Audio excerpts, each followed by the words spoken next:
323 days since G2 has made it to an international final, but finally they will return to that stage as they slaughter Gen.G. Gen.G lose to G2 at First Dance 2026. And on the other hand, the golden left hand, someone whose career trajectory has been compared to Chovy for a very long time. And BLG wins the entire tournament. And once again, the conversation returns to the two players that represent these two teams. Chovy and obviously Knight. These are two generational mid laners. They're two players with almost identical strengths, and it used to be that both of them struggled when it comes down to the biggest moments, but now, since Knight's Worlds run in 2024, and obviously this stand international win, I think they actually couldn't be more different. And firstly, this video is not about the mechanics. It's not about who's more skilled in League of Legends. Because if we're being honest, Chovy might be the most mechanically perfect mid laner that the game has ever since. And what's really important is to actually break down why Chovy has never really gained international success besides the recent MSIs that has changed its formula from single elim to double elimination. Yeah. And this video is really just about decision making under pressure. And more specifically, why Chovy thrives in double elimination formats, but struggles in single elimination tournaments like Worlds. And obviously, First Stand. Chovy's numbers are flippin' absurd. Let's just look at his stats at just First Stand. It's really absurd. He plays this game like it's a solved equation. Maximizing gold, minimizing risk, and always being ahead in farm and CSing. But that brings the idea of he only plays for guaranteed values. And obviously in most games, in the league games and every game that Chovy thrives in, that is totally enough. But not in single elimination rounds. Let's bring it to the GOAT of League of Legends at Faker, which is kind of the opposite philosophy. Faker doesn't play for guaranteed value as much as Chovy does. He is still a very disciplined player, but what's very different between him and Chovy is the willingness to play for game-breaking moments. The core trait of a successful League of Legends player, whether that being the T1 players, IG, FPX, EDG, and even the Samsung Galaxy teams, they all have some kind of trait to it, and that's being controlled risk. Taking controlled risk is what separates these kind of teams from the others. Because you have to understand that the best play is not always the safest play. Obviously, we want to, play the best macro to have the perfect game, to, pilot both mechanically and macroly towards victory. And obviously, that's the best way to win every single League of Legends game. But you have to understand that at the end of the day, this game is played by humans and not robots. And ultimately, humans make mistakes. And something that really holds Chovy back is in these single elimination formats is really the willingness to just take the blame and make a mistake. And let's just break this down. Why Chovy really thrives in the sort of double elimination kind of format in both the LCK and, recently the MSIs. Because double elimination happens where you have a second chance, where mistakes can be corrected, the series can be adapted, you have a second go at something, and your coaching staff can work out some anti-strats based on your last loss. And in these kind of formats, consistency is something that is more important than that single flash of brilliance. And that consistency is where Chovy thrives in. Chovy is really someone that is the most consistent League of Legends player I've seen in a very long time. Double elimination is a tournament format that fundamentally reduces the variance and rewards consistency over time, which has important implications for how players perform and how results are determined.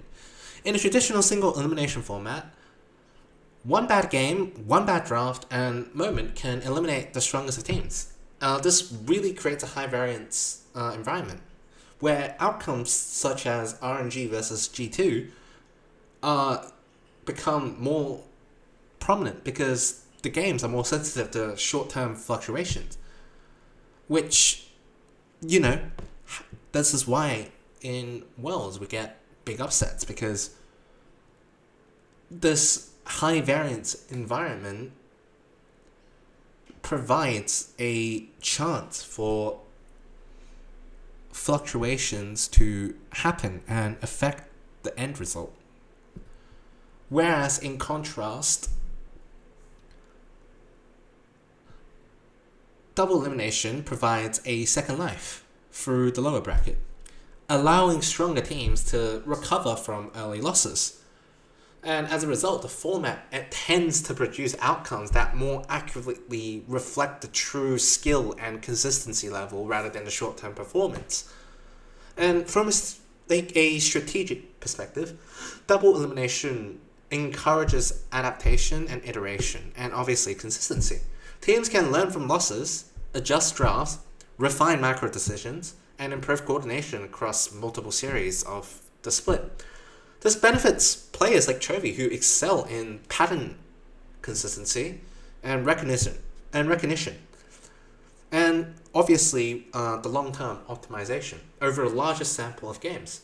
Small advantages that Chovy possesses, such as better fundamentals, laning, superior micro, macro, and just a more efficient use of resources that GNG has built themselves on, is, becomes more compound and decisive. However, this also means that double elimination, compared to the single elim games that we see at Worlds and First Stand this year, de-emphasizes the clutch and high-risk playmaking that teams have multiple opportunities, and there is less incentive to take the decisive but risky actions in a single game in a double elim format. Instead, in league games and obviously MSI, players like Chovy can prioritize low variance and repeatable strategies that perform reliably across each and every single series, which favors him as a player that optimizes for efficiency and minimizing mistakes, rather than those who thrive on, the momentums and explosive plays. And in contrast, single elimination formats like Worlds reward players that maximize impact in isolated moments. This is something without a safety net, and teams must be willing to take controlled risks to swing games immediately. Therefore, double elimination is often a more fair system that Chovy strives in more, but it highlights a different skill set. Consistency and adaptation over time rather than that decisive execution and that champion instinct. the format itself, when you put it towards someone like Faker, who represents a different archetype, Faker being the most dominant player across this esport is obviously capable of adapting across series. But what's something that's defining about his strength is not just consistency, it's the decisiveness under pressure. His playstyle over the years has evolved to be built around, identifying key moments in a game and forcing outcomes even at a personal risk. That's why he seems like he's inting in recent years.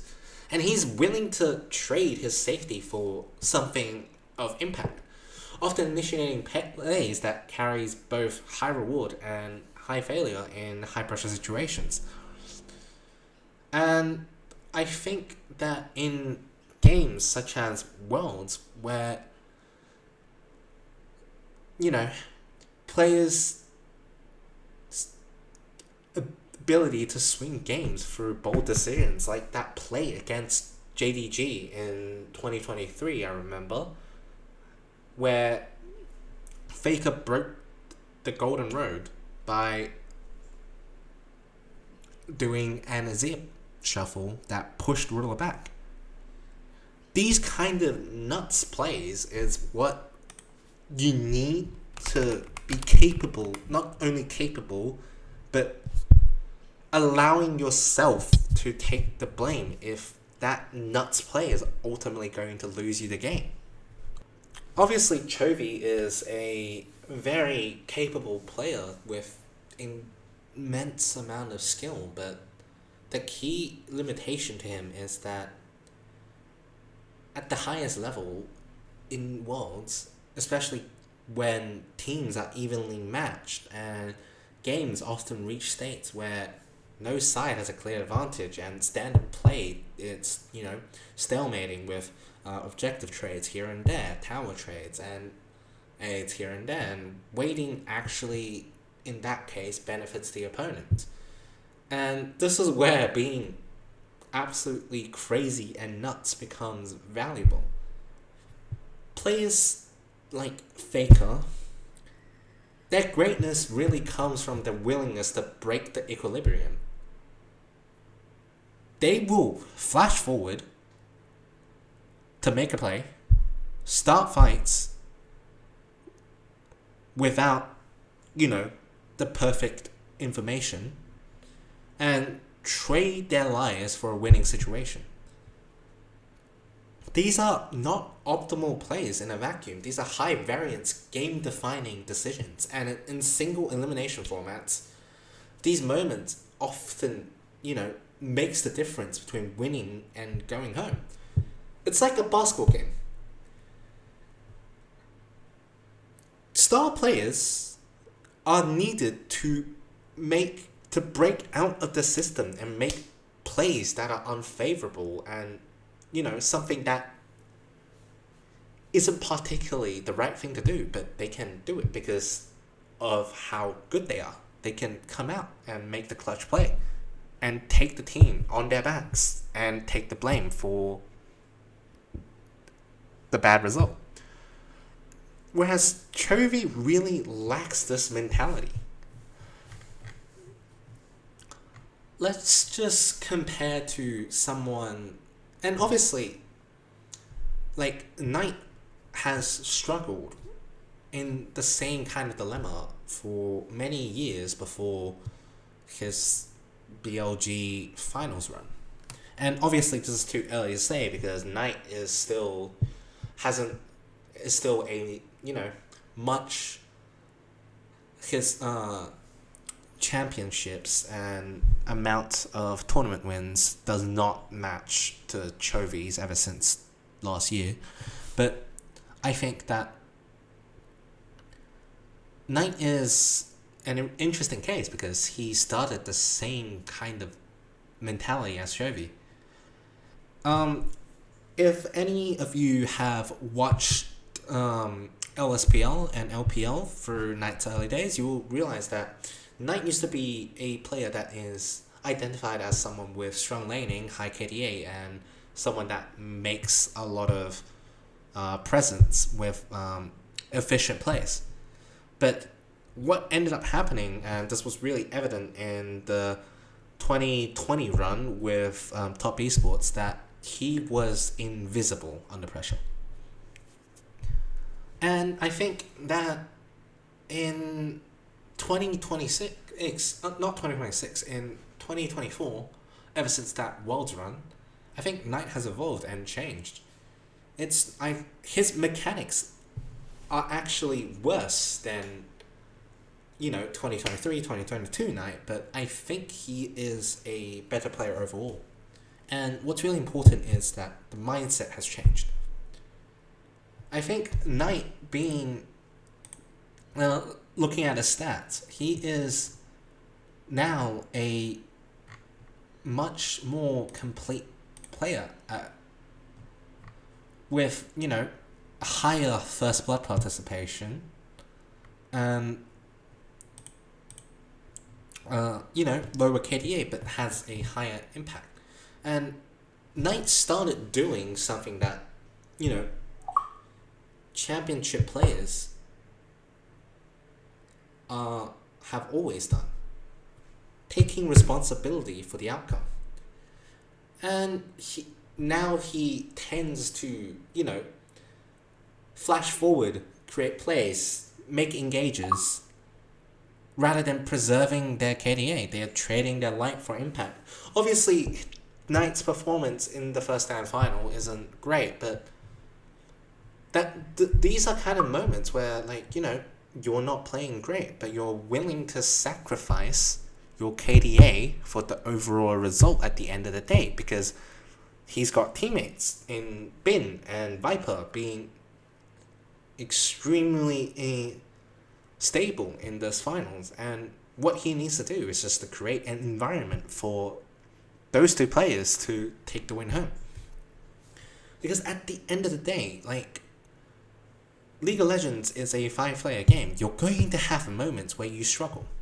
But when you're struggling, that willingness to sacrifice yourself for your teammates to create the situation that is more favorable to them carrying the game and bringing it home is what's something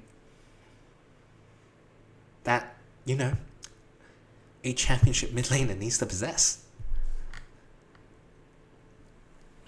And I think Chovy is still, at the end of the day, he's not a bad player.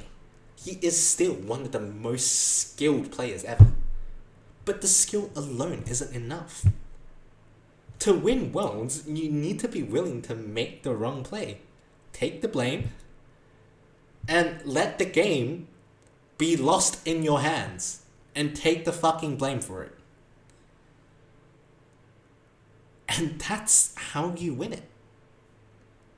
Faker has always taken the blame. In 2017, he was the one that took the blame for the loss against Samsung Galaxy. But he came back. Obviously, it was after a long period of, stagnation in results. But at the end of the day, that's how you win it.